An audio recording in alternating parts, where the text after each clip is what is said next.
বিয়া দর্শক আমরা মাছ ধরতে পাইছি দেখেন মানে মাছ কমাই না হওয়ার জন্য কথা বুঝিনি মাছ কোনো আটকে না বড় মাছ হইলো জালে আর সরে ফেরার যাই মাছটি করি দাইছি নাই বা মিনি মিনি মাছ আইয়া মনে হয় না আটকিছে হ্যাঁ আইয়া আইয়া আইয়া উগ্গা উগ্গা উগ্গা পাওয়া গেছে প্রিয় দর্শক একটা পাওয়া গেছে আর আমি মা অনেকদিন পরে সাধনা অনেকদিন পরে স্বাধীন হয়েছে দেশ ওই সিঙ্গেন দিয়ে আরে মাছ পাওয়া গেছে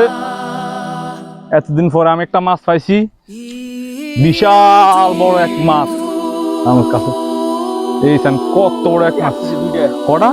ও একটা ভিতরে ঢুকে গেছে দেখছি কত বড় মাছ হলে ভিতরে ঢুকতে পারে বিশাল বড় মাছ মাছটা দেখছি কত বড় এই গান বিশাল বড় এক মাছ মাগো তিনজন খান লাগবে ডিমে আছে ভিতরে ভিতরে ডিমে আছে এলো